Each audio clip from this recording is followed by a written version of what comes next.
அருட்பெருஞ்சோதி அருட்பெருஞ்சோதி தனிப்பெரும் கருணை அருட்பெருஞ்சோதி. எல்லா உயிர்களும் இன்புற்று வாழ்க, வள்ளல் மலரடி வாழ்க வாழ்க, கொல்லா விரதம் குவளை எல்லாம் ஓங்குக, நல்லோர் நினைத்த நலம் பெறுக, நன்றி நினைத்து எல்லோரும் வாழ்க இசைந்து. உலக மக்களே, அறிவார்ந்த அன்பர்களே, ஆண்மைநேய ஒருமைப்பாடுடைய அன்பர்களே, வல்லற்பமான நமக்கு அருளிய திருவருட்பாவிலிருந்து அருட்பெருஞ்சோதி ஆண்டவருடைய திருவிளையாடலை பார்த்து கொண்டிருக்கிறோம். அருட்பெருஞ்சோதி ஆண்டவர் ஆதியும் அந்தமில்லா தோன்றிய இறைவன், சுயமாக தோன்றிய இறைவன், சமயங்களையும் மதங்களையும் மார்க்கங்களையும் சாராத இறைவன். அதை நமது பிள்ளை பெருமானவர்கள் அகவலிலே கூறியிருக்கிறார்கள். சாதியும் மதமும் சமயமும் பொய்யென ஆதியில் உணர்த்திய அருட்பெருஞ்சோதி. சாதியும் மதமும் சமயமும் காணா ஆதி அநாதையாம் அருட்பெருஞ்சோதி.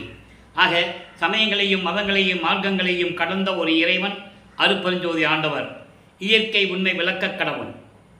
அருட்பெருஞ்சோதி ஆண்டவர் இந்த பிரபஞ்சத்தை இயக்குவதற்காக உலகங்களை படைத்து அந்த உலகங்களை செயலாற்ற வேண்டும் என்பதற்காக பதத்தலைவர்களை படைத்து அந்த பதத்தலைவர்களுக்கு தேவையான தொழில்களை கொடுத்து, படைத்தல், காத்தல், அழித்தல், அருளல், மறைத்தல் என்ற 5 தொழில்களையும் கொடுத்து பிரபஞ்சத்தை இயக்க வைத்தார்கள். பிரபஞ்சத்தை இயக்க வைக்கும் போது 4 யுகங்கள் தோன்றின. ஒவ்வொரு யுகமும் முடியும் போது, ஆயுள் காலம் முடியும் போது அந்த யுகங்கள் அழிந்துவிடும். அந்த யுகம் அழிந்துவிடும். அதன் அடிப்படையிலே கிரேத யுகம், திரேத யுகம், துவார யுகம், கலியுகம் என்ற 4 யுகங்களிலுமே ஒவ்வொரு யுகம் முடியும் போதும் அந்த யுகத்தில் உண்டான சமயங்களும் மார்க்கங்களும் அழிந்துவிடும். அதே போன்று சமயங்களுக்கும் மதங்களுக்கும் மார்க்கங்களுக்கும் ஆயுள் காலம் உண்டு. யுகங்கள் அந்தந்த ஆயுள் காலம் முடிந்தவுடனே அந்த யுகங்கள் அழிந்த பிறகு அந்த யுகங்களிலே உண்டான சமயங்களோ மதங்களோ மார்க்கங்களும் அழிந்துவிடும். இதுதான் கான்செப்ட். அப்போ இந்த நிலையில் இருக்கும்போது யுகங்கள் அழிந்து விட்டது, கலியுகமும் முடிந்து விட்டது. 1900 ஆண்டுகளில் கலியுகமும் முடிந்து விட்டது என்பதை நமது இறைவன் பிள்ளை பெருமானவர்கள் தெளிவாக அருளி இருக்கிறார்கள். ஆக இந்த யுகங்களெல்லாம் முடிந்தவுடனே இந்த பிரபஞ்சத்தை இயக்குவதற்கு ஆள் வேண்டும். அப்போ சதாசிவன் தான் கடைசியில் 5 தொழில் செய்து கொண்டிருக்கிறார். அதிலே 51 ஆண்டுகள் பாக்கி இருக்கும்போது இந்த பிரபஞ்சத்தை இயக்குவதற்கென்று ஒரு ஆள் வேண்டும், ஒரு ஆள் வேணும். அப்போது தன் அருளால் ஒரு ஆண்மகனை பெற்றெடுத்து செல்வப்பிள்ளை என்று பெயரிட்டு வளர்த்து கொண்டிருக்கிறார் அருட்பெருஞ்சோதி ஆண்டவர் என்பதை திருவருட்பாவில் நாம் கண்ட உண்மை. தன்னுடைய மகனை சமயங்களிலும் மதங்களிலும் மார்க்கங்களில் ஈடுபட செய்து அதன் சங்கற்ப விகற்பங்களிலும் ஈடுபட்டு, சங்கற்ப விகற்பங்கள் என்பது ஒவ்வொரு சமயத்திற்கும் அடையாளம் உண்டு, ஒவ்வொரு மார்க்கங்களுக்கும் அடையாளம் உண்டு, மதங்களுக்கும் அடையாளம் உண்டு. அப்போ அந்த சமயங்களுக்கு அடையாளம் என்பது சைவ சமயத்தின் அடையாளம் திருநீர் பூசிக்கொள்வது, உத்தராட்ச மலையை போட்டுக்கொள்வது, தாடி வச்சுக்கிறது, கால்வி ஓட போட்டுக்கிறது, இப்படி ஒரு நிலைகள். அதே போல் வைஷ்ணவ சமயத்தை சேர்ந்தவர்கள் திருநீர் பூசிக்குவாங்க. அதுலேயும் பல வகைகள் உண்டு. கொண்டி நாமம், ஒத்த நாமம், பட்ட நாமம், இப்படி நிறைய விஷயங்கள் உண்டு. இப்போது இந்த சமயங்களும் மதங்களும் மார்க்கங்களில் இருக்கின்ற முரண்பாடுகள், ஒவ்வொரு சமயங்களிற்கு முரண்பாடுகள் இருக்கும். சைவ சமயத்திலே முரண்பாடுகள் இருக்கிறது. வைஷ்ணவ சமயத்தில் ஒரே சமயம்தான், ஆனால் அதில் முரண்பாடுகள் இருக்கிறது. இதெல்லாம் இல்லாமல், எந்த விதமான முரண்பாடு இல்லாமல் இந்த உலக மக்கள் ஒளி யுகத்திலே, இப்போ நம்ம இருக்கிறது ஒளி யுகம், சதுர யுகம், சக்தி யுகம் என்றெல்லாம் வல்லற்பமானவர்கள் கூறுவார்கள். இந்த யுகத்திலே மக்களுக்கென்று ஒரு மார்க்கம் வேண்டும். இதுக்கு முன்னால் இந்த மார்க்கங்கள்லாம் ஒழிந்து விட்டது, முடிந்து விட்டது. தெளிவாக நம்ம திருவருட்பாவிலே பார்த்து விட்டோம். அப்போது அருட்பெருஞ்சாண்டவர் சுத்த சன்மார்க்கத்தை நிறுவி, சுத்த சன்மார்க்கம் என்பது எல்லா மக்களும் ஏற்றுக்கொள்ளும்படி சமரசமான ஒரு மார்க்கம், இறைவன் ஒருவனே என்ற மார்க்கம், இறைவன் ஜோதி வடிவில் இருக்கிறார் என்ற மார்க்கம், கொலையும் கொலையும் போன்ற நெறிகளையெல்லாம் தவிர்க்க வேண்டும். உயிர்களை கொலை செய்வது, புலால் உண்பது, இதெல்லாம் தவிர்க்க வேண்டும். இப்படி நிறைய சுத்த சன்மார்க்கத்தின் நெறிகள் உண்டு. இது எல்லாரும் ஏற்றுக்கொள்ளக்கூடியத்தக்கது. அதனாலே மக்களுக்கென்று சுத்த சன்மார்க்கத்தை நிறுவி அதை தன் மகன் கையில் ஒப்படைப்பதற்காக தான் செல்வமாக வளர்த்து கொண்டிருந்த செல்வ பிள்ளையை ஒரு தாயின் வழியாக வருவிக்க செய்தார் அருட்பெருஞ்சோதி ஆண்டவர். அப்படி திருவிளையாடல் நடந்த இடம் சிதம்பரம் அருகே மருதூர் என்ற ஒரு கிராமத்திலே ராமையா பிள்ளை சின்னையம்மையார் என்ற தம்பதிகளுக்கு மகனாக வருவிக்க உற்றார். நல்ல கவனிக்கணும். அவர் பிறந்தார்னு சொல்லுவாங்க, அப்படியெல்லாம் சொல்லக்கூடாது. அவதரித்தார் என்று சொல்லுவார்கள், சொல்லக்கூடாது. பிறக்கின்றவனுக்கும் அவதரிக்கின்றவனுக்கும் இறப்பு பிறப்பு உண்டு. ஆனால் வருவிக்க உற்றவன், இறைவனால் வருவிக்க உற்றவருக்கு இறப்பு பிறப்பு இல்லை, என்றும் நிலையாக இருக்கக்கூடியவர். அதை திருவருட்பாவிலே கூறியிருப்பார். ஊழிதோறும் ஊழி உயிர் தலைத்து ஓங்கினன், ஊழிதோறி ஊழி உளவினும் அழியா உடம்பை அளித்தனன், ஊழிதோறும் ஊழி உளப்புறாது ஓங்கி வாழி என்று எனக்கு வைத்த நன்னிதியை. இது அகவல்லவர். அப்போ ஒவ்வொரு யுகத்திலேயும் வல்லப்பமானவர்கள் இருந்தவர்கள். அழிந்து போன கிரேத யுகம், திரேத யுகம், துவார யுகம், கலியுகம். கலியுகத்தினுடைய கடைசி திருவிளையாடல் தான் வல்லப்பமானவர்கள் இந்த பூலோகத்திற்கு வருவிக்க விட்டது. அதை நீங்கள் புரிஞ்சுக்கணும். ஏற்கனவே கிரேத யுகம், திரேத யுகம், துவார யுகத்தில் இருந்த வல்லப்பெருமானவர்கள் கலியுகத்திலே தான் வருவிக்க விட்டார். 1823ஆம் ஆண்டு, 1900ஆம் ஆண்டு கலியுகம் முடிகிறது. அப்போ 1823ஆம் ஆண்டு தொடங்கிய அருட்பெருஞ்சானுடைய திருவிளையாடல் 30/1/1874 இரவு 12 மணி வரையும் தொடர்ந்து நடைபெற்றுக் கொண்டிருக்கிறது. இந்த 51 ஆண்டுகளை 1823 1874 51 ஆண்டுகள். இந்த 51 ஆண்டுகளை வல்லப்பமானுக்கு தன் மகனுக்கு அருட்பெருஞ்சோதி ஆண்டவர் இந்த 51 ஆண்டுகளை 8 ஆண்டுகளாக பிரித்து தன் மகனுக்கு அருளை கொடுத்து கொண்டிருக்கிறார். அந்த திருவிளையாடலை தான் திருவருட்பாவிலிருந்து நாம் பார்த்து கொண்டிருக்கிறோம். வல்லப்பமானவர்கள் வருவிக்க விட்டு 202 ஆண்டுகள் முடிவடைய நிலையில் இருந்து கொண்டிருக்கிறோம். அதே போன்று அவர் அருட்பெருஞ்சோதி ஆண்டவரானது கிட்டத்தட்ட 152 ஆண்டுகள் நிறைவடைந்து விட்டது. யாருமே வல்லப்பமானுடைய அருள் நிலையை அவர் எப்படி வருவிக்க விட்டார், அவர் யார், முதல்ல திரு அற்புதாச வள்ளலார் என்று மக்களால் அழைக்கப்பட்டவர். ராமலிங்கம் என்று பெயர் வைத்தது ராமையா பிள்ளையும் சின்னையமாரி அவர்களும். எங்கே பேர் வச்சாங்க? மருதூர் பக்கத்தில் பின்னூர் என்ற ஒரு கிராமம். அங்கே ராமலிங்கேஸ்வரர் கோயில் இருக்குது. அதான் அவங்களுக்கு குலதெய்வம். அங்கே போய் ராமலிங்கம்னு பேர் வச்சாங்க. அங்கே மொட்டை அடித்து பேர் வச்சு காது குத்தி கடுக்காம போட்டாங்க. அந்த கடுக்கான கலெக்டர் யார் கடைசியில்? அருட்பெருஞ்சோதி ஆண்டவர் திருவிளையாடத்தில் வந்து கலெக்டர் வந்து அந்த விளக்கத்தை நம்ம பின்னால் பார்க்க போகிறோம். இப்போது இந்த நிலையில் இருக்கும்போது அவருடைய இறைவனுடைய நிலையையும் அவர் எப்படி வருவிக்க விட்டார், இறைவன் எப்படி திருவிளையாடல் நடந்தது என்பதை மக்களிடம் சொல்ல அவங்களுக்கு மனம் இல்லை. ஏனென்றால் மதங்களையும் சமயங்களையும் மார்க்கங்களையும் ஜாதிகளையும் சார்ந்து கொண்டிருந்தவர்கள் யாராக இருந்தாலும் சரி, அவர் கூட இருந்தவர்களும் சரி, அவரோடு இருந்தவர்களும் சரி, எல்லாருமே சமயங்களையும் மதங்களையும் மார்க்கங்களையும் ஜாதிகளையும் பற்று கொண்டிருந்தவர்கள். அவங்க பேருக்கு பின்னால் ஜாதி பேர் போட்டிருப்பாங்க. இவர்கிட்ட வந்துட்டு வேறு எங்கெங்கெல்லாம் கோயில்களுக்கு போவாங்க. அவங்களாம் சுத்த சன்மார்க்கத்தில் இல்லை. தெளிவாக வல்லப்பமான் சொல்லுகிறார். உடனிருந்தே சதி செய்தனர் என்று சொல்லுவார். அந்த பாடல் விளக்கத்தில் நம்ம பார்த்துட்டோம். அது ஒரு பக்கம் இருக்க, இப்படி ஒரு இறைவனுடைய நிலையை, இந்த பிரபஞ்சத்தை ஆளக்கூடிய இறைவனுடைய நிலையை, நமது பிள்ளை பெருமானுடைய நிலையை யாருமே மக்களிடம் சொல்லவில்லை. அதனால்தான் இறைவனுடைய கட்டளையின்படி இறைவனுடைய தயவையும் கருணையும் பெற்றுக்கொண்டு இந்த வள்ளலார் ஊழியன் உங்களுக்கு ஒவ்வொரு திருமுறையிலிருந்தும் இறைவன் கொடுத்த விளக்கத்தை நான் உங்களுக்கு கூறிக்கொண்டிருக்கிறேன். இதில் எந்த விதமான சொந்த கருத்து எனக்கு தெரியாது. தமிழ் இலக்கணமே எனக்கு தெரியாது. இறைவன் கொடுத்த விளக்கத்தை உங்கள் மனம் கூறிக்கொண்டிருக்கிறேன். அது ஒரு பக்கம் இருக்கட்டும். அப்போது திருவருட்பாவிலிருந்து 1ஆம் திருமுறையிலிருந்து ஒவ்வொரு பதிகத்திலிருந்தும் எப்படி இறைவனுடைய திருவிளையாடல் நடந்தது என்பதை தான் இப்போ நம்ம பார்த்துக்கிட்டு இருக்கோம். இப்போ அருட்பெருஞ்சாண்டவர் என்ன பண்ணார்? தன் மகனை, செல்வ மகனை பூலோகத்திற்கு வருவிக்க விட்டது அங்கே மருதூர் கிராமத்தில். அப்போ அந்த தாயின் கருவறையிலே எப்படி திருவிளையாடல் நடந்தது என்பதையும் பார்த்து விட்டோம். ஒரு தாயின் கருவறையிலே பிண்ட வடிவத்திலே இருக்கும்போது உபசாரத்தால் பெற்ற தந்தை என்பான் ஒருவனுடைய சுக்கில பையிலிருந்து எங்க கொண்டு வைக்கிறாரு?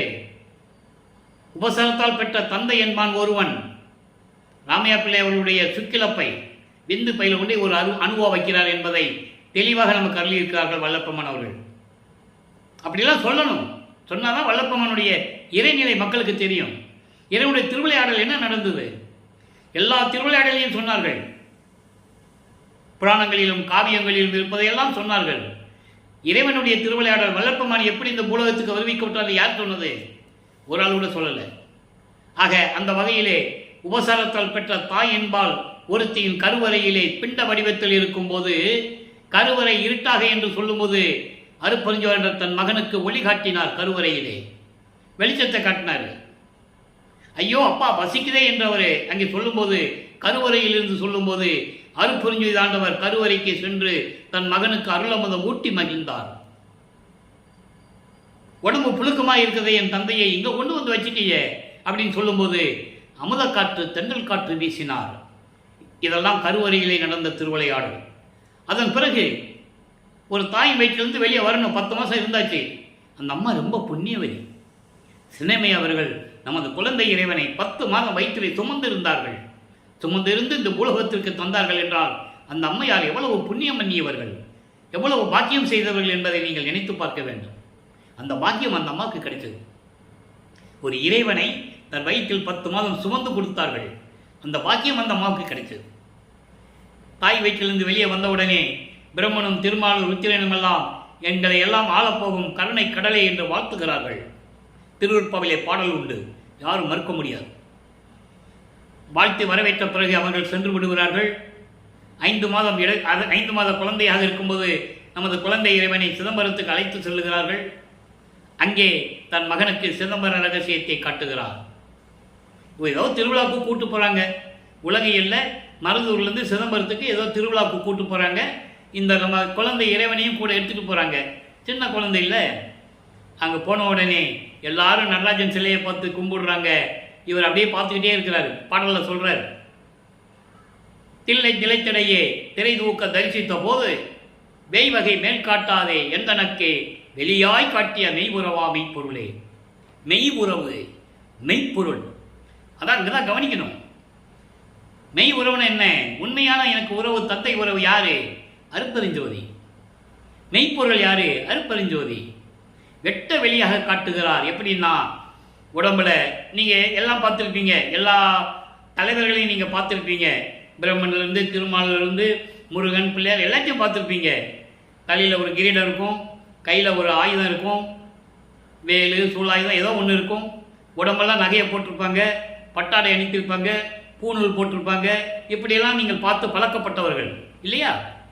ஆனால் அப்படியெல்லாம் இல்லாமல் வெளியாக காட்டிய இறைவனுடைய சுய ரூபம் வெட்ட வெளி.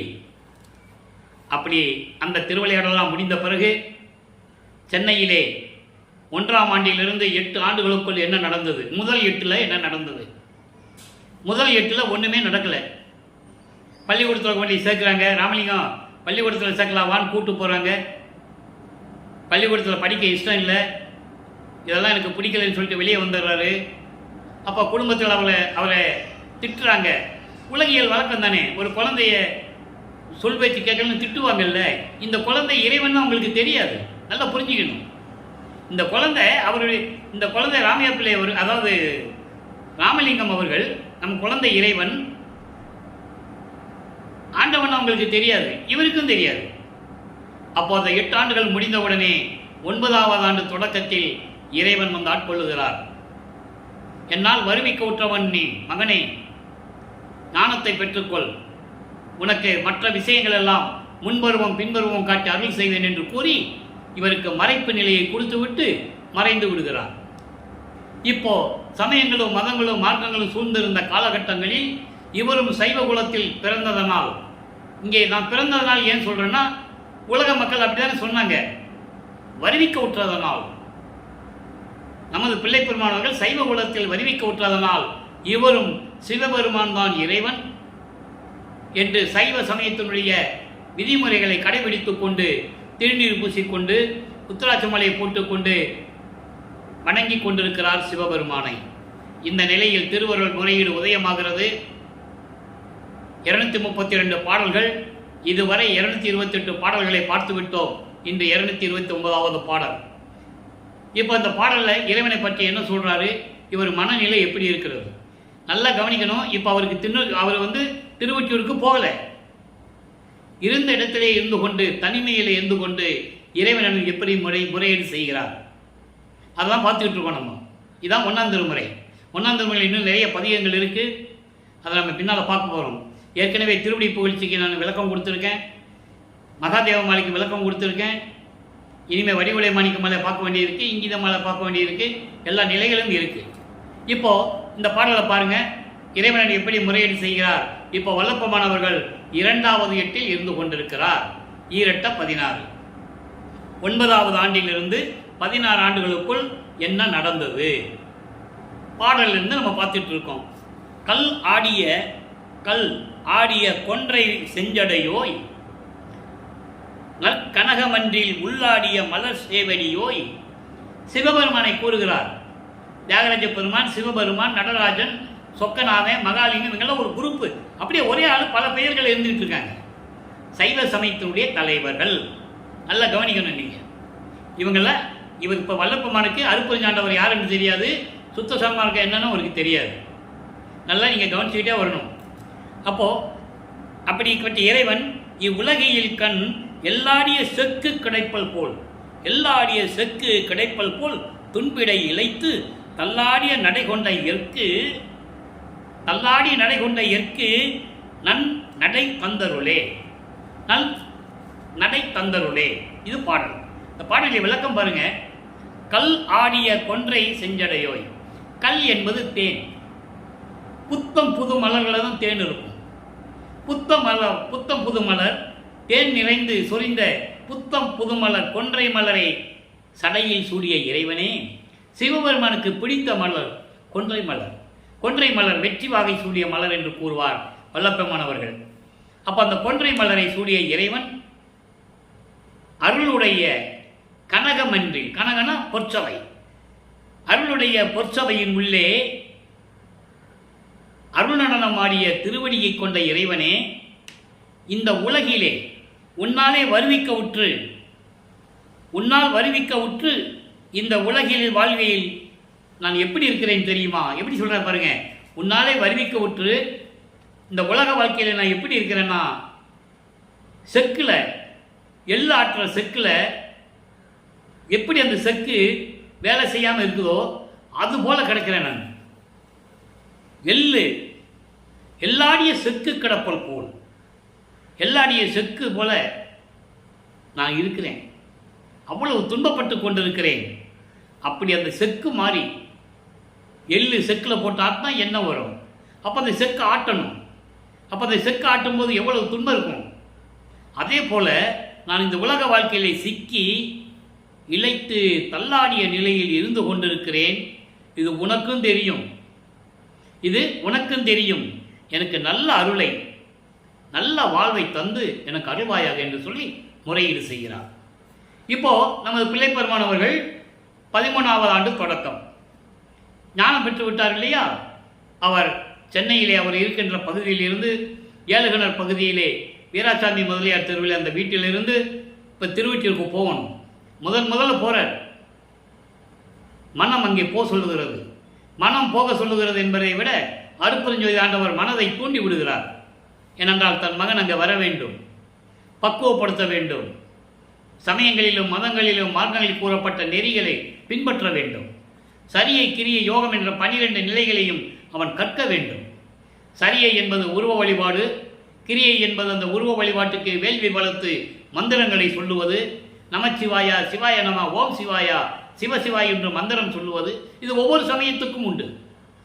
வைஷ்ணவ சமயத்துலையும் சொல்லுவான், நந்தா, கோபாலா, கிருஷ்ணா, மதுசூதனா அப்படியெல்லாம் சொல்லுவாங்க. இப்படி ஒவ்வொரு சமய தலைவனுக்கும் பல பெயர்கள் உண்டு.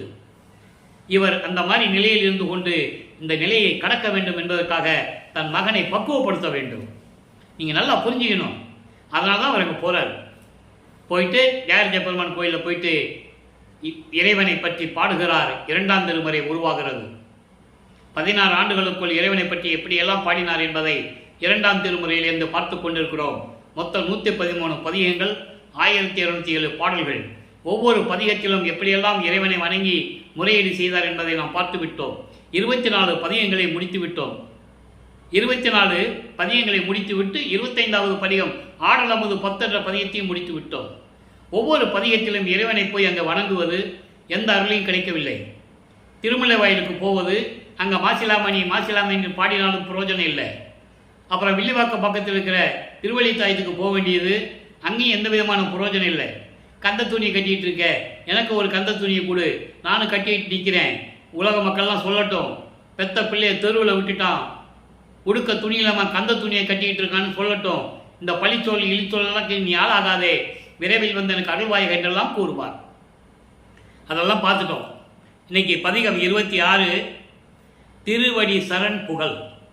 திருவடி சரண் புகழ் இன்னைக்கு முதல் பாடல் மனதிடம் சொல்லுகிறார். அதாவது அந்த முறையீடில் 1ஆம் திருமுறையில் என்ன சொல்கிறாரு? மனதிடம் சொல்லுகிறார். இப்படியெல்லாம் நான் கஷ்டப்பட்டுருக்கேன்னா சொல்லுவார். இப்போ மனதிடம் என்ன சொல்லுகிறார்?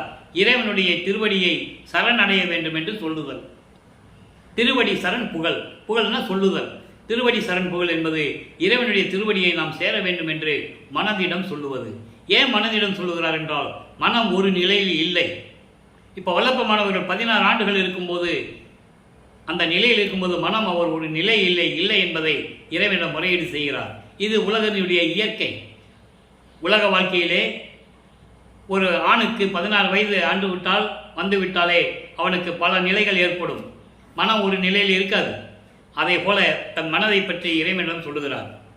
ஓடல் எங்கனும் நமக்கு என்ன குறைக்கான், உற்ற நற்றுணை ஒன்றும் இல்லார் போல் வாடல் நெஞ்சமே வருதி என்னுடனே.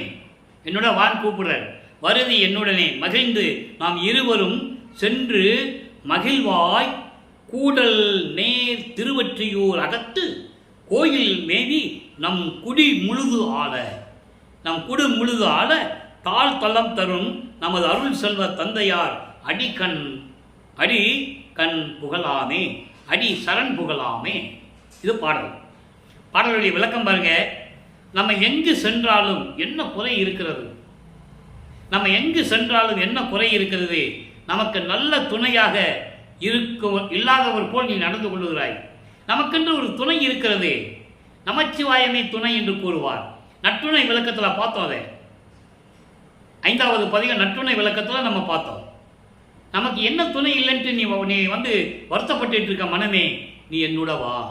எங்கே சென்றாலும் நமக்கு நல்ல பெயர் இருக்குது, நமக்கு நல்ல ஒரு இடம் இருக்குது, நமக்கு நல்ல துணை ஒரு ஆள் இருக்கிறாரு, நீ வா என்னுடனே என்று சொல்லி, வா மனமே என்று சொல்லி மகிழ்ந்து நாம் இருவரும் சந்தோஷமாக கூடல் நேர் திருவொற்றியூர். கூடல் என்பது மதுரை மாநகர். ஏன் மதுரை மாநகர் சொன்னாரு? அங்கே சொக்கநாதன் இருக்காங்கல்ல. கூடல் மாநகர், மதுரை மாநகர் எப்படி செழிப்போடவும் தேரோடும் வீதிகளாக இருக்கின்றதோ அதுபோல தேரோடு வீதி கொண்ட திருவொற்றியூருக்கு என்னோட வந்து நம் குடி முழுதும், நம்ம ஆயுள்காலம் முழுவதும் சந்தோஷமாக இருக்க வேண்டும் என்றால் இறைவனுடைய திருவடி நமக்கு வேண்டும். அப்படி அருளை கொடுக்கக்கூடிய இறைவனுடைய திருவடியை கொண்ட நம் அருள் தந்தை, அருள் செல்வத்தை கொண்ட தந்தையாருடைய திருவடியை அடைக்கலம் கேட்போம். வா, அவர் திருவடியை அடைக்கலம் புகுவோம். சரணம் சரணம் என்று சொல்லுவோம். வா மனமே என்னுடன் வா என்று சொல்லி மனதை அழைத்து கொண்டு திருவொற்றியூருக்கு செல்லுகிறார். இந்த பதிகத்திலே 10 பாடல்கள் உண்டு. ஒவ்வொரு பாடல்களும் அருமையாக இருக்கும். ஆக அன்பர்களே, நமது பிள்ளை பெருமான் அவர்கள் வருவிக்க உற்று, இந்த பூலோகத்திற்கு வருவிக்க உற்று 16 ஆண்டுகள் வரைக்கும் எந்த விதமான அருளையும் பெற முடியவில்லை. இந்த மனநிலையில் அவர் இருந்து கொண்டிருக்கிறார். இப்போ 3வது 8க்கு செல்லுகிறார். 3/24. அப்போ 3ஆம் திருமுறை உருவாகிறது. 19 பதிகங்கள், 235 பாடல்கள் எல்லாவற்றையும் பார்த்து விட்டோம். 19 பதிகங்களிலும் நிலைகள் மாறுகிறது. ஏன்னா ஆண்டுகள் கடந்து போகிறது இல்லையா? அப்போ இறைவன் தியாகராஜ பெருமான் காட்சி கொடுக்கிறார், பேசுவதில்லை. காட்சி கொடுப்பது, பேசுவது இல்லை. இப்படி நிலைகள் எல்லாம் தொடர்ந்து கொண்டிருக்கும் போது அவருடைய மன இயக்கத்தை, மன வருத்தத்தை ஒரு நாரையிடம் சொல்லி தூது அனுப்புவார், பதில் கிடைக்காது. கிளிகளையும் தூது அனுப்புவார், பதில் கிடைக்காது.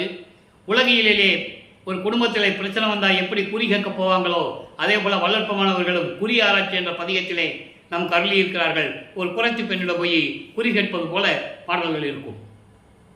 அதே மாதிரி ஜோசியம் பார்க்குற ஜோதிட நாடல். இப்படியெல்லாம் இருக்கின்ற நிலையிலே கடைசி பதிகம் 19வது பதிகத்திலே 10 பாடல்கள், அருமையான பாடல்களை எல்லாம் பார்த்து விட்டோம். இவரை பார்த்து தியாகராஜ பெருமான் தெருவழியாக ஓடுவார். இவர் போய் நிற்பார். அங்கே மூலஸ்தானத்திலிருந்து காட்சி கொடுப்பார். அப்படியே வருவார். சரி, இறைவன் நம்மகிட்ட தான் வருவார்னு சொல்லி இவர் சந்தோஷமாக இருப்பார்.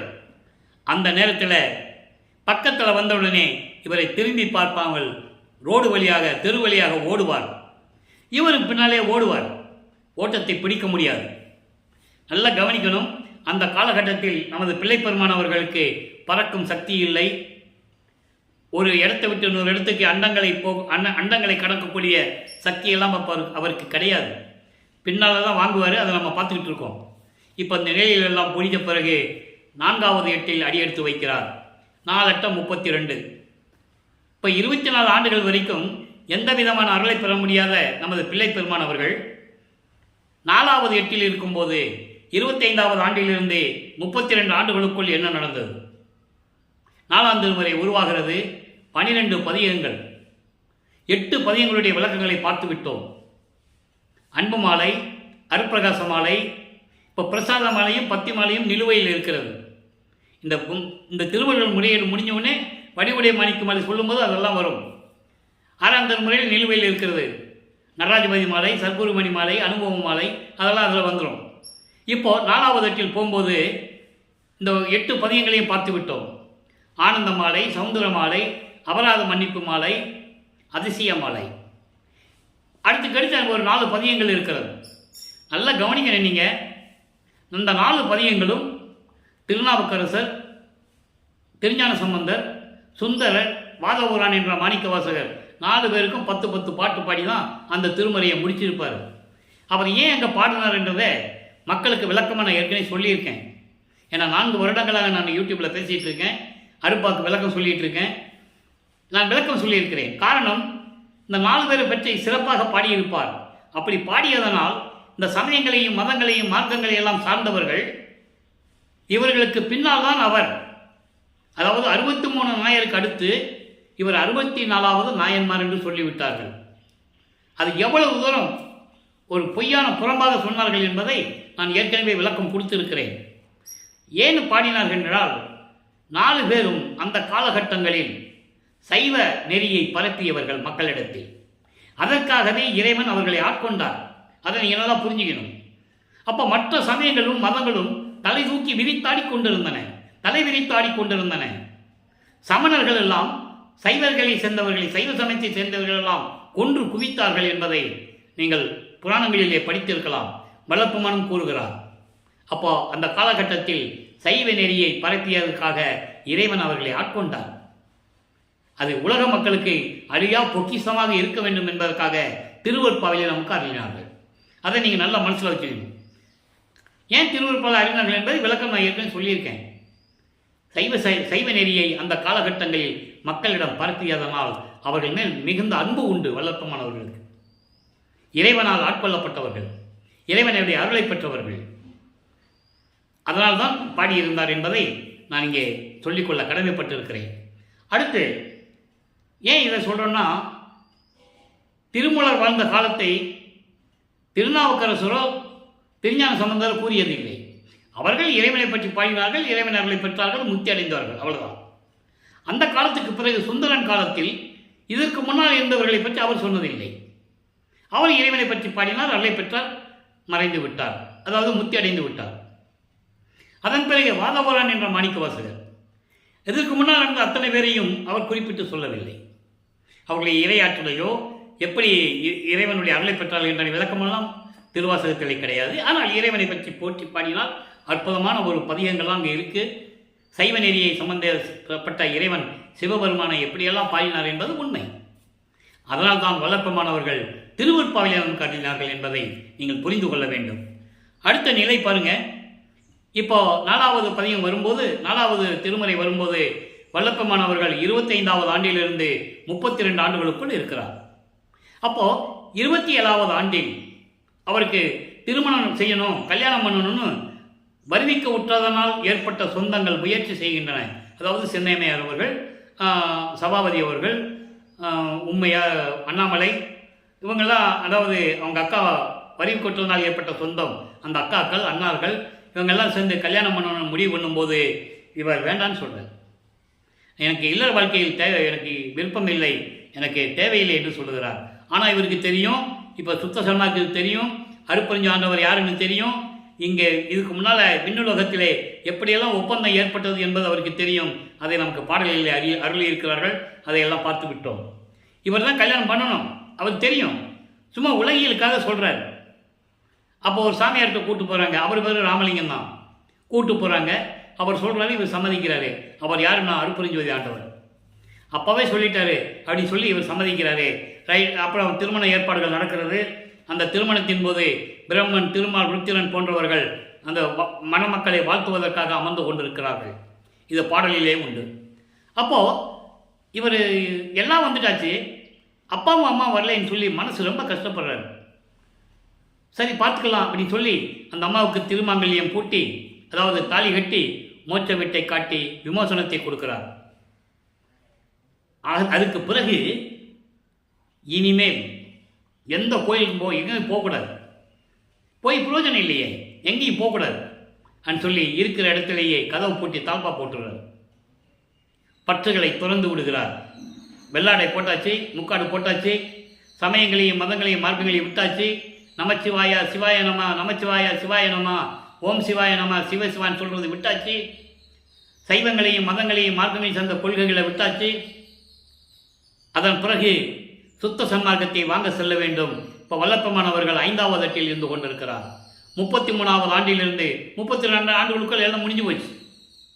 இறைவன் ஒவ்வொரு நாளும் இரவில் எப்படி தெருவிலேயே கால் வலிக்க நடந்து கதவை திறந்து எப்படியெல்லாம் அருள் கொடையை கொடுத்தார் என்பதை அருட்பிரகாச மாலையில் 100 பாடலில் பார்த்துட்டோம். இப்போ சுத்த சன்மார்க்கத்தை வாங்க போகணும். இப்போ வல்லப்பமானவர்கள் 5வது அட்டில் இருந்து கொண்டிருந்தார். 33வது ஆண்டிலிருந்து 40 ஆண்டுகளுக்குள் என்ன நடந்தது? 40 ஆண்டுகளுக்குள் என்ன நடந்தது? இப்போ வல்லப்பமானவர்கள் சுத்த சன்மார்க்கத்தை வாங்குவதற்காக சென்னையிலிருந்து தத்துவங்களை கடந்து, அண்டங்களை கடந்து, இப்போ அவருக்கு தத்துவ சித்தி, ஏம சித்தி எல்லாம் பெற்றுக்கொண்டார். இப்போ அவர் நினைச்சா பறந்து போக முடியும். அண்டங்களை விட்டு கடந்து போயிட்டே இருப்பார் நொடிப்பொழுதில். அந்த மாதிரி தத்துவங்களை கடந்து, அந்தங்களை கடந்து, சரிய கிரிய யோகம் என்ற 12 நிலைகளையும் கடந்து சுத்த சன்மார்க்கத்தை வாங்குவதற்காக சுத்த சிவஞான வழிக்கு சென்று கொண்டிருக்கிறார். இங்கே உலகில் எல்லாம் என்ன சொன்னாங்க? அவர் எங்கேயாவது ஊர் சுத்த போயிருப்பாருப்பா, இப்போ வருவார் அப்போ வருவார், யாருக்கு தெரியும்? 3 மாதம் கழித்து வருவார், திடீர்னு வருவார், திடீர்னு போவார், இப்படி தான் சொன்னாங்க. உங்களுக்கு தெரியும், இப்படி தான் மேடையிலையும் பேசுனாங்க, மக்கள்கிட்டையும் இப்படி தான் சொன்னாங்க. அவர் தத்துவங்களை கண்டு சுத்த சிவஞான வழிக்கு சுத்த சன்மார்க்கம் வாங்க போனாலும் யாரும் சொன்னாங்களா? சொல்லலை. இப்போ எப்படி மக்களுக்கு தெரியும்? இப்போ அங்கே போகிறாரு. நான் ஏற்கனவே கூறியது போல தேவர்களெல்லாம் இங்கே வெளியே நிற்கிறாங்க, இவங்களுக்கு வழிகாட்டுறாங்க. இவர் உள்ளே போய் அங்கே அமர்ந்திருக்கப்பட்ட சிங்காசனத்திலே தன் தந்தை வரவேற்று, மகனை வரவேற்று அமர வைக்கிறார். அப்போ சொல்கிறாரு, மகனை இந்த ஆடைகளெல்லாம் கலைந்து விட்டு புனித நீராடி, புத்தாடை அணிந்து, அணிகலன்களை அணிந்து, மங்கள கோலத்துடன் அமர்க என்று சொல்லுகிறார். ஏன்னா நீ இரண்டரை நாளிகையிலே உனக்கு மணிமுடி சூட்ட வேண்டும் என்று கூறுகிறார். 2 நாளிகை என்பது 1 மணி நேரம், ஒரு நாளிகைக்கு 24 நிமிடங்கள். இப்படியெல்லாம் அவர் சுத்த சன்மார்க்கத்தை பெற்றுக்கொண்டு சுத்த சன்மார்க்கத்தை பெற்றேன் என்று சொல்லுவார். அந்த பாடலாம் நம்ம ஏற்கனவே விளக்க பார்த்துருக்கோம். இன்னும் இருக்குது, அனுபவமாலையில் இருக்குது. சுத்த சன்மார்க்கத்தை நான் பெற்றேன், அங்கே சுத்த சிவஞான வழியிலே பெற்றேன் என்று கூறுவார். எல்லாம் பெற்றுக்கொண்டு மகனை நீ பூலோகத்திற்கு சென்று வாய் என்று சொல்லி தந்தை மகனை வழி அனுப்புகிறார். நேராக கருங்குழிக்கு வருகிறார். கருங்குழி வருவதற்கு முன்னால் உலகியல் செய்திகள் உண்டு. அந்த விளக்கத்தை நம்ம ஏற்றுக்கொள்ளலாம், தவறில்லை. சிதம்பரத்துக்கு சென்றதாகவும், அங்கே அவருடைய பரசுராமன் வருவிக்க விட்டதனால் ஏற்பட்ட சொந்தம் பரசுராமன் என்ற ஒரு அண்ணன் அங்கே இவரை பார்த்ததாகவும், வெங்கட்ட ரெட்டியார்கிட்ட இவன் என் தம்பி கல்யாணம் பண்ணோம், குடும்பம் நடத்த முடியாது வந்துட்டான், நீங்கள் உங்கள் வீட்டில் வச்சுக்காங்கன்னு சொன்னதாகவும், இதெல்லாம் ஒரு திருவிளையாடல். அதை நம்ம இல்லைன்னு சொல்ல முடியாது. இறைவனுடைய திருவிளையாடல் தானே. ஏதோ ஒரு சந்தர்ப்பம் ஏதோ ஒரு காரியம் நடக்கணும்னா காரணம் இருக்கணும். காரணம் காரியம்னு சொல்லுவார் வல்லப்பமானவர்கள். அப்போ அவர் கருங்குழியிலே அமருகிறார். இப்போ வல்லப்பமானவர்கள் 6வது எட்டில் இருந்து கொண்டிருக்கிறார். 5 எட்டு முடிஞ்சு போச்சு. 5 40 ஆண்டுகள் வருவிக்க விட்டு 40 ஆண்டுகள் முடிஞ்சு போச்சு. முடிந்தவுடனே 6வது எட்டில் கருங்குழியில் இருக்கும்போது என்னென்ன நடந்தது என்பதை பார்த்து விட்டோம். தண்ணீரால் விளக்கரித்தது. அது விளக்க நான் ஏற்கனவே கொடுத்துட்டேன். அந்த அம்மா தண்ணி செம்பு வைக்கும்போதே அதில் தண்ணி தான் இருக்குன்னு இவருக்கு தெரியும். இவர் இறைவன் அப்போவே எல்லாரையும் பெற்றுக்கொண்டார். அவர் நல்லா புரிஞ்சுக்கணும். நீங்கள் தத்துவ சித்தி, ஏம சித்தி, சாகா கல்வி அப்போவே வாங்கி வச்சவர். அவருக்கு பாக்கி நீ 2 வாங்க வேண்டியது அருப்பெருஞ்சோதி அப்பா திரு அருள் செங்கோலாட்சி வாங்கணும், அருப்பெருஞ்சோதியை கொடுக்கணும், அருப்பெருஞ்சோதி ஆண்டவர் மகனோட கலந்துக்கணும். 2 பேரும் இறைவனாகிடணும், ஒரே இறைவனாகணும். அருப்பெருஞ்சாண்டவர் தன் பிரிந்த சக்தியோடு 51 ஆண்டுகள் கழித்து மீண்டும் இணைந்து கொள்ளுகிறார். இதுதான் கான்செப்ட். அப்போ இந்த நிலையில் இருக்கும்போது, கருங்குழியில் இருக்கும்போது என்னென்ன நடந்தது என்பதெல்லாம் பார்த்து விட்டோம். இவர் அப்பாவை கூப்பிடும்போது அருப்பெருஞ்சாண்டவர் வர்றதும், தெருவழியாக வந்து இவர் இருக்கிற இடத்தில் அமர்ந்து கொண்டு தந்தையும் மகனும் எப்படி உரையாடினார்கள் என்பதையெல்லாம் பார்த்து விட்டோம். இப்போ கருங்குழியிலிருந்து அவர் வெளியே கிளம்பணும். பார்வதி ஒரு மக்கள் தானமாக கொடுத்த இடத்திலே தர்மசாலையை அமைத்து, ஒரே நாளில் அமைத்து, 23/5/1867 அமைத்து, அன்றே அணை அடுப்பு மூட்டி பசியோடு வருகின்றவர்களுக்கு பசியை போக்கிக் கொண்டிருக்கிறார் நமது இறைவன் வல்லற்பமானவர்கள். இப்போ தர்மசாலையில் இருக்கிற இங்கே இருக்கும்போது என்னென்ன நடந்தது என்பதை ஒவ்வொரு பாடல் மூலமாக பார்த்துக்கிட்டு இருக்கோம். உத்தரஞான சிதம்பரமலை உருவானது, சங்கராச்சாரியார் வந்தது, சமஸ்கிருதம் தான் தாய்மொழி என்று சொன்னது, நமது பிள்ளை பெருமானவர்கள் இருக்கட்டுமே, தமிழ் தந்தை மொழியாக இருந்துட்டு போகட்டுமே என்று சொன்னது, ஒரு சிறுவனை வைத்து எல்லா மொழிகளிலும் பேச வைத்தது. இப்படியெல்லாம் திருவிளையாடல் இங்கே தர்மசாலையிலே நடந்தது. அதன் பிறகு 1869ஆம் ஆண்டு நீதிமன்றத்திலே, கடலூர் மஞ்சக்குப்பம் என்ற இருக்கிற நீதிமன்றத்திலே வழக்கு தொடர்ந்தார் ஆறுமுக நாவலர். சாதிகளையும் மதங்களையும் மார்க்கங்களையும் பற்று கொண்டவர், சமயங்களின் மீது பற்று கொண்டவர். அவர் ராமலிங்க பிள்ளை என்பவர் வடலூரில் இருக்கின்றவர். எந்த கல்லூரியிலும் போய் புலவர் பட்டம் பெறாமல், இலக்கணம் இலக்கியம் தெரியாமல் பாடல்களை எழுதி கொண்டு திருவருட்பாய் என்று சொல்லிக் கொண்டிருக்கிறார்.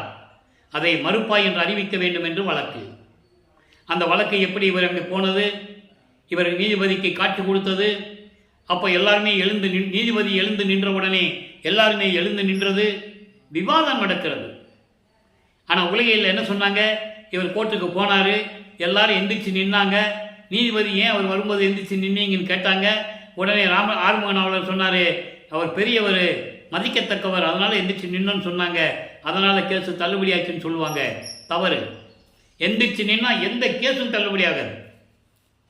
ஒரு வக்காலத்து வாங்கி அதாவது எஃப்ஐஆர் போட்டு வக்காலத்து வாங்கி கோர்ட்டில் வாதி வந்து புக் பண்ணியாச்சுன்னா, வழக்கு போட்டாச்சுன்னா, விசாரணை இல்லாமல் எந்த வழக்கும் தள்ளுபடியாகாது.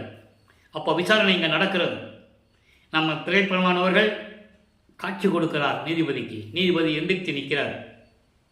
அப்போது திருவருட்பாதான் மக்களுக்கு ஏற்றது. இதில் எந்த விதமான தவறும் இருக்கவில்லை. இறைவனால் இயற்றப்பட்டது என்று ராமலிங்க பிள்ளை அவர்கள் கூறுகிறார்கள். எனவே இதை மறுப்பாய் என்று அறிவிக்க முடியாது என்று சொல்லி தீர்ப்பளிக்கிறார். அதை பெற்றுக்கொண்டு வெற்றிகரமாக தர்மசாலைக்கு வருகிறார். அங்கே எல்லாரும் சந்தோஷமாக இருக்கிறாங்க. ஏன்னா இவர் வரல, இல்லை ராமலிங்கம் வரல, அதனால் கேஸு நம்ம பக்கம் தான் தீர்ப்பாகும்னு சொல்லி ரொம்ப சந்தோஷமாக இருக்கிறாங்க. திடீரென்று அங்கு உதயமாகிறார், திடீரென்று எழுந்து அருளுகிறார் அங்கே நமது பிள்ளை பெருமானவர்கள் என்பதை நீங்கள் புரிந்து கொள்ள வேண்டும். இதெல்லாம் சூட்சமமான விளக்கங்கள். இறைவனுடைய தயவும் கருணை இருந்தால் இந்த விளக்கத்தை யாரிடம் வேணாலும் சொல்லலாம், தவறில்லை. அப்போ இந்த நிலையில் இருக்கும்போது, இங்கே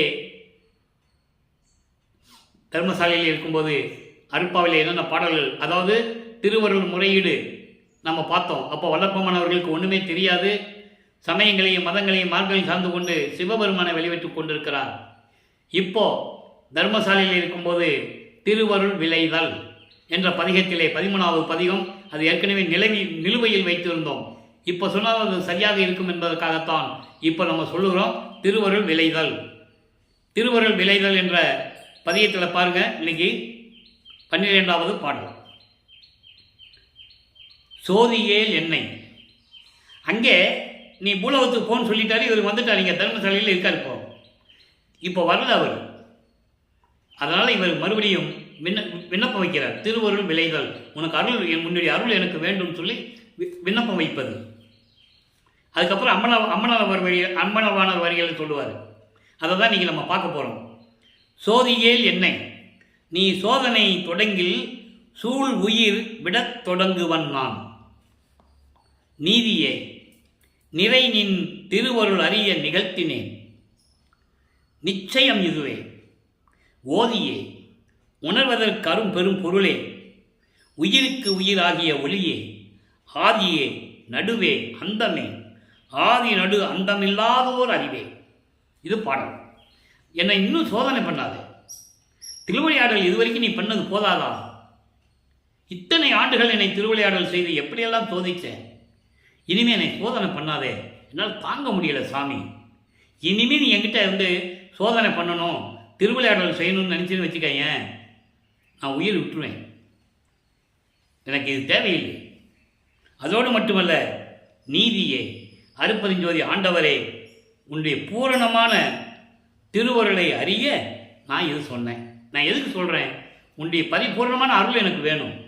இன்னும் பாக்கி இருக்கே, நீ முழுசாக நீ எனக்கு கொடுக்கல. அதனால தான் சத்தியமாக சொல்கிறேன், நிச்சயம் இதுவே. சத்தியமாக சொல்கிறேன். ஏன் சொல்கிறேன்னா, இன்னும் உன்னுடைய திருவருள் எனக்கு வேணும். என்னென்ன இருக்குது, பாக்கி இருக்குன்னு எனக்கு தெரியல. அப்பப்போ கொடுக்குற, கேட்டால் நான் முன்பருவம் பின்பருவம் காட்டி அருள்வேன் என்று சொல்கிறேன். அதனால் சீக்கிரம் எனக்கு அருளை கொடு. ஓதியே, ஓதியன்னா அருட்பெருஞ்சோதியே, அருட்பெருஞ்சோதியே, உணர்வதற்கு அரும்பெரும் பொருளே. யாரும் உன்னை அவ்வளோ சீக்கிரமாக தெரிஞ்சிக்க முடியாது. பிரம்மன் திருமாலே தெரிஞ்சிக்க முடியல. தெளிவாக சொல்லுவார், அதான் உணர்வதற்கு அரிய பெரும்பொருளே, அரிய பெரும்பொருளே. யாரும் இறைவன் இப்படி தான் இருப்பான்னு சொல்லி யாராலையும் தெரிஞ்சிக்க முடியல. அப்படிப்பட்ட நிலையில் இருக்கின்ற அருட்பெருஞ்சோதியே, பிரம்மனும் திருமாலும் அவங்களே உங்களை பார்க்க முடியல என்று சொல்லுவார். அதுக்கான நிறைய விளக்கங்கள் கொடுத்துருக்கேன். நெடுமால் பன்றி என நெடுநாள் நேடியும் கண்டறியாத பூம்பாதங்கள், நான்முகத்தோனும் திரு நெடுமாலும் மெஞ்ஞானம் என்னும் மான்முக கண் கொண்டு காணாமல் என்று சொல்லுவார். அரியும் அயனும் கடலிலே அலை போல திரிய எனக்கு மட்டும் அடிமுடிகள் காட்டி வைத்து அடிமை கொண்ட பதியே என்று சொல்லுவார்.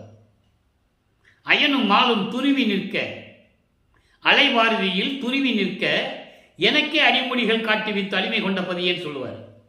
அப்படி யாராலும் அறிய முடியாத இறைவன் அருட்பெருஞ்சோதி ஆண்டவரே, என் தந்தையே, என் உயிருக்கு உயிரான இறைவனே, என் தந்தையே, ஆதியும் அந்தமும் இல்லா தோன்றிய இறைவனே, சுயமாக தோன்றிய இறைவனே, விரைவில் எனக்கு அருள்வாயாக என்று சொல்லி இந்த பாடலை அருளியிருக்கிறார்கள். அகவல்ல சொல்லுவார், அற்புதமாக சொல்லுவார், எச்சோதனைகளும் இயற்றாது எனக்கே அச்சோ என்று அருள் அருட்பெருஞ்சோதி. அகவல் தான் கடைசியில் வல்லப்பமானவுக்கு நமக்கு அருளியது. ஒட்டுமொத்த திருவருட்பாவின் நிலைகளை அருட்பாவிலே நமக்கு 1596 வரிகளிலே நமக்கு அருளி இருக்கிறார்கள். அங்கே சொல்லுவார், எச்சோதனைகளும் இயற்றாது எனக்கே அச்சோ என்று அருள் அருட்பெருஞ்சோதி. அதை இங்கே சொல்கிறாரு, என்னை சோதிக்காத, என்னை சோதிக்காத, சோதனை செய்யாத, என்கிட்ட இனிமேல் திருவிளையாடல் பண்ணாத, என்னால் தாங்க முடியலடா சாமி, என் அப்பா, எங்கள் அப்பனே, என் ஐயனே, விரைவில் எனக்கு அருள வேண்டும் என்று சொல்லுகிறார். இந்த நிலையெல்லாம் மாறிய பிறகு தத்துவங்களை எப்படி ஜெயிச்சாருன்னு சொல்கிறார். 99வது பதிகம் தத்துவ வெற்றி. இன்னைக்கு 16வது பாடல். தத்துவங்கள் மனம், சித்தம், புத்தி, அகங்காரம், அது அந்த கரணங்கள். தத்துவத்திலே அது ஒரு பகுதி. ஆன்ம தத்துவம் மொத்தம் 24, தத்துவங்கள் 36, தத்துவிகள் 60. இந்த ஆன்ம தத்துவம் என்றால் பிரம்ம தத்துவம். இந்த 24 தத்துவங்களை கொண்டவன் தான் பிரம்மன். பூதங்கள் 5, நிலம், நீர், நெருப்பு, காற்று, ஆகாயம். பொறிகள் 5, கண், காது, மூக்கு, வாய்மை. புலன்கள் 5, ஒளி, ஒளி, சுவை, உணர்வு, நாற்றம். கண்மேந்திரங்கள் 5, கை, கால், வாக்கு, அவானம், குறி. அந்த கரணங்கள் 4. இந்த அந்த கரணங்கள் 4ம் காமம், குரோதம், லோகம், மதம், ஆச்சரியம் போன்றவைகளும், ஆணவம், கண்ம, மாயை, மாமாயை, துரோதை போன்றவைகளும் எப்படி கடந்தார் உலக மக்களுக்கு சொல்லணும். ஏன்னா தத்துவங்களை கடந்தேன் என்று சொல்லிவிட்டார். ஒரே வழியில் அதை தனித்தனியாக சொல்லுகிறார். இப்போ பாருங்க, தூக்கம் என்னும் கடப்பயலே சோம்பேறி இது கேள். தூக்கம் என்னும் கடப்பயலே சோம்பேறி இது கேள். ஏன் தூக்கத்தை சொல்லுகிறார்? அது ஒரு பெரிய தத்துவம். தூக்கத்தை கடந்தவன் தான் இறைவன். இறைவனுக்கு தூக்கம் இல்லை. அதை மக்களுக்கு சொல்றார் பாருங்க. தூக்கம் என்னும் கடப்பயலே சோம்பேறி இது கேள். துணிந்து உனது சுற்றத்தோடு, துணிந்து உனது சுற்றமோடு சொல்லும் அரைக்கணத்தே, தாக்கு மெரும் காட்டு அகத்தே ஏகுகனி, இருந்தால் தப்பாது உன் தலை போகும், சத்தியம் இது அறிவாய். தூக்கம் என்னும் சோம்பேறி பயலே, நீ என்ன பண்ணுற? துணிஞ்சு உன்னுடைய சுற்றம் இருக்குதுல்ல, மற்ற தத்துவங்கள் இருக்குல்ல, மாமாயை, மாயை, துரோதை, ஆணவம், இவற்றையெல்லாம் கூட்டுக்கிட்டு ஒரு நொடி பொழுதில் இந்த அடர்ந்த காட்டுக்குள்ளே போய் நீ போயிடு. அடர்ந்த காட்டுக்குள்ளே போயிடு. நீ இங்கே இருந்தேன்னா உன் தலை தப்பாது, உன் தலை போயிடும். உன்னை வந்து நான் அதாவது சாகடிச்சிருவேன். நீ செத்து போவ. தலை தப்பாது, தலை துண்டா போயிடும். சத்தியம் இது அறிவாய், இது சத்தியம், நீ தெரிஞ்சுக்கோ. அதனால் நீ என்னை விட்டு போயிடு. ஏக்கமெல்லாம் தவிர்த்து விட்டேன், எல்லா ஏக்கத்தையும் தவிர்த்து விட்டேன். ஆக்கமெல்லாம் பெற்றேன் என்றால் எல்லா அருள் வலிமையை நான் பெற்றுக்கொண்டேன். உன்னை நான் ஜெயிக்க வேண்டும். அதாவது 6ஆம் திருமுறையில் அருப்பஞ்சாண்டவர் அருமையாக சொல்லுவார், தூங்கலே மகனே, தூங்காதே மகனே என்று சொல்லுவார். இவர் பதிலுக்கு சொல்லுவார், என் தூக்கத்தை கெடுத்தான் என்று சொல்லுவார். அற்புதமான பாடல்கள் எல்லாம் திருவருட்பாவை நாம் பார்த்து விட்டோம். அப்போ இந்த நிலையில் இருக்கும்போது எல்லாவற்றையும் ஏக்கத்தை விட்டு விட்டேன், அருள் வல்லமையை பெற்றுவிட்டேன், இன்புறுகின்றேன், நான் பேரின்பமாக இருந்து கொண்டிருக்கிறேன். ஆகவே நீ என்கிட்ட வராத, நீ என்னை அடையாதே, நீ என்கிட்ட வராத. போக்கில் விரைந்து ஓடுகனி, உனது மனம் போல நீ ஓடி போயிரு. உன்னை விட்டுடுறேன், என்னை விட்டு நீ போயிரு, நீ ஓடி போயிரு, காட்டுக்குள்ளே ஓடி போயிரு. நான் யார் தெரியுமா? பொற்சபை சிற்சபை வாழ் பூரணருக்கு, பொற்சபையிலும் சிற்றபையிலும் இருக்கின்ற பரிபூரணமான இறைவன் அருட்பெருஞ்சோதி ஆண்டவருக்கு அன்பான பொருளன் என அறிந்தே. அன்பான பொருளன், அப்படி தகுதியுடையவன் நான். அருட்பெருஞ்சோதி ஆண்டவருக்கு தகுதியானவன், உரிமையானவன், அவன் பெற்றெடுத்த பிள்ளை நான். அதனால் தூக்கமே என்னை விட்டு ஓடி போயிரு. இருந்த உன் தலை தப்பாது, இறந்து விடுவாய், உன்னை மாய்த்து விடுவேன் என்று கூறுகிறார். இதெல்லாம் சொன்ன பிறகு சுத்த சிவநிலை, அடுத்த பதிவு 106 சுத்த சிவநிலை, அதில் 42வது பாடல். நல்லா கவனிக்கணும். அதாவது உலக மக்களுக்கு என்ன சொல்றாரு? சுத்த சிவநிலைன்னா என்ன? சன்மார்க்கத்தினுடைய நிலை, சுத்த சன்மார்க்கத்தின் நிலை என்ன? இவருடைய நிலை எப்படி இறைவன் திருவிளையாடல் செஞ்சாரு, எப்படி அருளை பெற்றார் என்பதை சுத்த சிவநிலையிலே பார்த்து கொண்டிருக்கிறோம். மார்க்கமெல்லாம் ஒன்றாகும் மாநிலத்தின்னா பூலோகத்தில் இருக்கின்ற மக்களே, மார்க்கமெல்லாம் ஒன்றாகும். எல்லா மார்க்கமும் முடிஞ்சிடுச்சு, இனிமேல் ஒரே மார்க்கம்தான். எல்லா மார்க்கங்களும் முடிஞ்சிடுச்சு, நீ மார்க்கம்னா ஒரே மார்க்கம்தான், அதுதான் சுத்த சன்மார்க்கம். உலக மக்களே, எல்லா மார்க்கங்களும் போய் ஒரே மார்க்கமான சமரச சுத்த சன்மார்க்கம்தான் நிலைத்து கொண்டிருக்கிறது. உலக மக்களே, வாய்மை இது, சத்தியம் இது என்று சொல்கிறார் இறைவன். மக்களிடம் சத்தியம் பண்ணுறதை நீங்கள் பார்த்துருக்கீங்களா? ஏன் சத்தியம் பண்ணுறாருன்னா, உலக மக்கள் அறியாமையில் இருந்து கொண்டிருக்கிறார்கள்.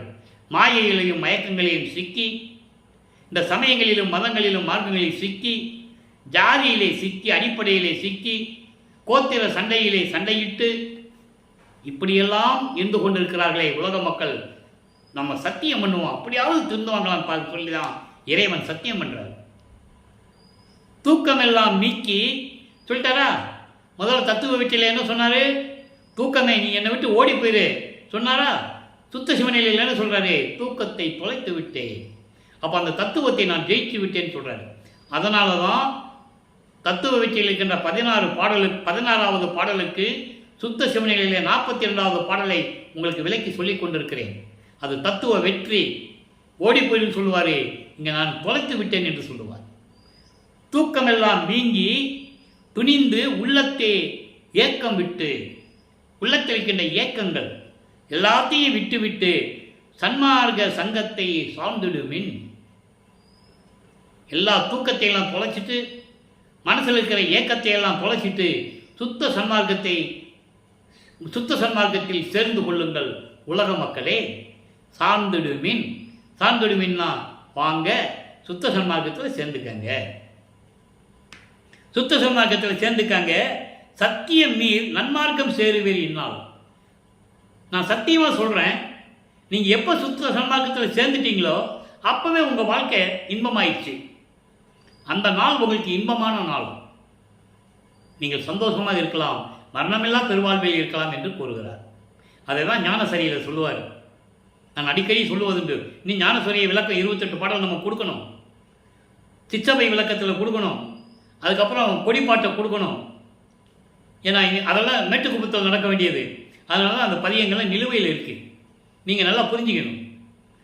நினைந்து நினைந்து உணர்ந்து உணர்ந்து நெகிழ்ந்து நெகிழ்ந்து அன்பு நிறைந்து நிறைந்து ஊற்றலும் கண்ணீர் அதனால் உடம்பு நனைந்து நனைந்து அருளமுதே நன்னிதியே ஞான நடத்தரசே என் உரிமை நாயகனே என்று வணைந்து வணைந்து ஏத்துதல் நாம் ஒம்பின். வணைந்து வணைந்து என்ன பணிவோடையும், அதாவது உள்ள உருகி போற்றி போற்றி வணங்குனீங்கன்னா உலகியில் மரணமில்லா பெருவாழ்வில் வாழ்ந்துடலாம் கண்டீர். அதை இங்கே சொல்றார். புனைந்துரையேன் பொய் புகழேன் சத்தியமே சொல்லுகின்றேன். அதை இங்கே சொல்றாரு. சத்தியம் பொற்றவையில் சிற்றவையில் புகுந்தருணம் இதுவே. அதான் இங்கே சொல்றாரு. சுத்த சன்மார்க்கத்துக்கு வாங்கன்னு சொல்றாரு. நல்லா புரிஞ்சுக்கணும் நீங்க. அப்போ இதெல்லாம் சொல்லிவிட்டு தனித்திரளங்களில் ஒரு பாடல் நல்லா பாருங்க. செவ்வண்ணத்தவரும் மறையும் ஆகமும் தேவரும் முனிவரும் பிறரும் இவ்வண்ணத்து என்று அறிந்திடற்கு அரிதாம் எந்தை எனது தந்தை. அதாவது செவ்வண்ணத்தவர் என்றால் மும்மூர்த்திகள், பிரமன் திருமால் வித்திரன் போன்றவர்களும் மகேஸ்வரன் சதாசிவம் போன்றவர்களும் வேதங்களும், மறை என்பது வேதங்கள், ரிக்வேதம் யசுர்வேதம் சாமவேதம் அதர்வண வேதம் 4 வேதங்களும் ஆகம நூல்கள் 28 தேவரும் முனிவரும் மற்றவர்களும் சத்தர்கள் சக்திகள் நாகக்கூட்டத்தை சேர்ந்தவர்கள் தேவர் கூட்டத்தை சேர்ந்த 18 கூட்டங்கள் எல்லாருமே உன்னுடைய இயல்பு இப்படிதான் இருக்கென்று யாருமே தெரிஞ்சிக்க முடியல. இவ்வண்ணத்து என்று அறிந்திட அரிதாம். இறைவன் இப்படிதான் இருப்பான் யாருக்குமே தெரியாது. அந்த நிலையில் இருப்பவர் என் தந்தை அருப்பெருஞ்சோதி ஆண்டவர். அப்படிப்பட்ட தந்தையே நின் அருள் திறத்தை எவ்வண்ணத்து அறிவேன். இன்னைக்கு நீ இன்னும் எனக்கு ஒழிச்சு ஒழிச்சு கொடுத்துக்கிட்டு இருக்க, மறைச்சு மறைச்சு கொடுத்துக்கிட்டு இருக்க. இன்னும் நிறைய கொடுக்க வேண்டியிருக்கு. எனக்கு தெரியும் உன்னை நான் விட மாட்டேன்னு சொல்லுவார். உன்னை சத்தியமாக சொல்கிறேன் விட மாட்டேன்னு சொல்லுவார். அந்த பாடல் இருக்குது, நம்ம பின்னால் பார்க்க போகிறோம். அப்படிப்பட்ட இறைவனே என் தரத்து இயல்வது, ஐயோ இவங்கெல்லாம் பார்க்க முடியல, என் தரத்தில் நான் எப்படி பார்ப்பேன், எனக்கு விரைவில் வந்து அருவாயாக. ஒவ்வொன்னத்து அரசே, ஒவ்வொன்னம் என்றால் கருணை வடிவமான இறைவனே, எனக்கு எனக்கு என இங்கு ஓர் உணர்ச்சியும் உண்டுகொள் உணர்ந்தே. எனக்கென்று பூலோகத்தில் எந்த விதமான செயலும் இல்லை. இங்குன்னு சொல்றார். பூலோகத்தில் எனக்கென்று எந்த செயலும் இல்லை, எல்லாமே நீதானே. நீயே எனக்கு உணர்த்தி எல்லா அருளையும் கொடுப்பாயாக, உணர்த்துவாயாக என்று சொல்லுகிறார். இந்த நிலை முடிந்தவுடனே இந்த பாடலுக்கு அப்படியே விளக்கம் பின்னால் இருக்கே, மெய்யர்கள் வியப்பு. 112வது பதிகம் 83. இவர் என்ன சொல்றாரு? நீ எனக்கு வரணும், யாரும் அறிய முடியாத இறைவனே, பிரம்மன் திருமாலாம் பார்க்க முடியாத இறைவனே, நீ விரைவில் வந்து எனக்கு அருளை கொடுக்கணும்னு சொல்றாருல. அது மெய்யர்கள் வியப்பிலே 83வது பாடலிலே விளக்கம் இருக்கு. கனெக்டிவிட்டி, அதான் நான் சொல்லுவேன். ஒவ்வொரு பாடலுக்கும் ஒரு கனெக்ஷன் இருக்கு அன்பர்களே. இப்போ பாருங்க, உள்ளும் புறத்தும் கருணை அமுதம் ஊட்டும் அன்னையே. என்னுடைய உள்ளத்திலையும், அதாவது 3 தேகம் சொல்லுவார். சூழ தேகம், சூக்கும தேகம், காரண தேகம். தூள தேகம் என்பது வெளிப்புறம், சூக்குமம் என்பது உள்தேகம். இப்படி எல்லா இடங்களிலேயும் கருணாமுதம் ஊட்டும் அன்னையே, தாய் போன்ற இறைவனே, அருப்பெருஞ்சோதியே, ஓதாது உணரும் உணர்வை உதவும் அன்னையே. அதுக்கு முன்னால் பாட்டில் என்ன பார்த்தோம்? உணர்ச்சியும் ஓங்குகை என்று சொல்லி நீ தான் எனக்கு கொடுக்கணும்னு சொல்றாரு. இங்க கொடுத்துட்டேன்னு சொல்ற. ஓதாது, எதையும் நான் கற்காமல், யாரிடையும் பயிலாமல், எதையும் கற்றுக்கொள்ளாமல், எல்லாவற்றையும் எனக்கு தெரிந்து கொள்ள உணரும் உணர்வை, அந்த விளக்கத்தை எனக்கு அருளிய அன்னையே, தாய் போன்ற இறைவனே. நிறைய இடத்துல சொல்வாரு, தாயும் தந்தையும் நீதானே என்று சொல்லுவார். எம்மை என்னும் என்னை விட்டு இறையும் பிரியாது அம்மையும் அப்பனுமாம் அருப்பெருஞ்சோதி. இது அகபம். சிறிதளவு கூட என்னை விட்டு பிரியாமல் இருப்பது எனக்கு தாயாகவும் தந்தையாகவும் விளங்கிக் கொண்டிருக்கின்ற இறைவன் என்று சொல்லுவார். நீயே என் தந்தை அருளுடையாய் என்னை நேர்ந்து பெற்ற தாயே என்று சொல்லுவார். அப்படி தந்தையாகவும் தாயாகவும் விளங்கிக் கொண்டிருக்கின்ற இறைவனே, தெல்லும் கருணை செங்கோல் செலுத்த செய்த அப்பனே. திருவருள் செங்கோலை கொடுத்து நீ ஆட்சி செய்யணும்னு சொன்ன. அப்படிப்பட்ட இறைவன் இன்னும் வாங்கலை. வாங்குறது எங்கே? மேட்டுக்குப்போம். திருவருள் செங்கோலாட்சி செலுத்துவோம் என்று சொல்லுவார். அப்படிப்பட்ட அப்பனே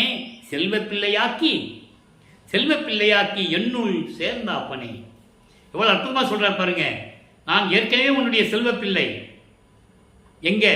விண்ணுலகத்தில் இருக்கும்போது பூலோகத்துக்கு என்னை வருவிக்க செய்து என்னை இந்த பாடுபடுத்தி இந்த செல்வப்பிள்ளையோட என்னோட கலந்துக்கிட்டேயே, அப்படிப்பட்ட இறைவனே என்று சொல்லுகிறார். இப்போ அடுத்த பதிவு 113 அம்பலவாணர் வருகை 44, 45. ஒவ்வொரு பாடலிலும் இறைவனுடைய திருவிளையாடல் சொல்லி தான் அவர் எப்படி அருளை பெற்றார் என்று சொல்லுவார். ஆனால் அவரை பற்றி சொன்னவர்கள், இந்த உலகிலே பேசியவர்கள், மேடை போட்டு பேசியவர்கள், மைக்கு வச்சு பேசினவங்க எல்லாமே உண்மை நிலையை யாரும் கூறவில்லை என்பதுதான் யதார்த்தமான உண்மை. யாரும் மறுக்க முடியாது. வல்லப்பனை பற்றி பொதுவாக பேசினார்கள். திருவொற்றியூருக்கு போனார், அங்கே போனார், இங்கே போனார், மாட்டு வண்டியில் போனார், குதிரை வண்டியில் வந்தார், நடந்து போனார், சோறு சாப்பிட்டாரு, படுத்தார், தூங்கினார், இப்படி தான் சொன்னாங்க. கடைசியில் என்ன சொல்லிட்டாங்க? சோறு போட சொன்னார். உண்மைதான், சோறு போட சொன்னார். எப்படி போட சொன்னார்? எப்படி ஒழுக்கத்தோடு இருக்க சொன்னார்னு சொன்னார். அதை சொன்னாங்களா? சொல்லலை. சோறு போட சொன்னார். அது நியாயமானது. பசிக்கு சோறு போட சொன்னார் தான், உண்மைதான், இல்லைன்னு சொல்லலை. அதுக்கப்புறம் என்ன சொன்னாங்க? ரூமுக்குள்ளே போனார், ரூம்பை போட்டினார், எங்கே போனாருன்னு தெரியல, அவ்வளோதான், முடிஞ்சு போச்சு. மறைஞ்சிட்டாருன்னு சொல்லிட்டாங்க. ஏன்? தெய்வம் ஆயிட்டாரு, கடவுள் ஆயிட்டாரு, இறைவன் ஆயிட்டாரு, அருப்பஞ்சாண்டவர் இவரோட கலந்துக்கிட்டாருன்னு சொல்லலாம்ல. அவர் சொல்கிறாரு, அதை இவங்களால சொல்ல முடியல. மறைஞ்சிட்டாருனாலே ஏகப்பட்ட சந்தேகங்கள் வரும். நல்லா புரியுது அவங்களுக்கு? மறைஞ்சிட்டாருன்னா அப்போ எங்கே போனார்? அப்போ எல்லாரும் தூங்கின பிறகு உள்ளே போய் வெளியே எங்கேயாவது போயிட்டாரா? நிறைய பேர் சொல்லியிருக்காங்க. நீங்கள் புக் எடுத்து பார்த்தீங்கன்னா ஒவ்வொருத்தரும் ஒரு விதமாக எழுதியிருக்காங்க. எழுதினவங்களாம் ஒவ்வொரு விதமாக இருக்கும். ரூமுக்குள்ளே போனால் மறைஞ்சிட்டாருன்னு ஒருத்தர் சொல்கிறாரு. ஒருத்தர் என்ன சொல்கிறாரு? அங்கே இல்லை, எல்லோரும் தூங்கின பிறகு எந்திரிச்சு போயிட்டாருன்னு சொல்கிறாரு. ஒருத்தங்க என்ன சொல்கிறாங்க? பிராமணங்க கற்பூரம் வச்சு பொடிச்சிட்டாங்கன்னு சொல்கிறாங்க.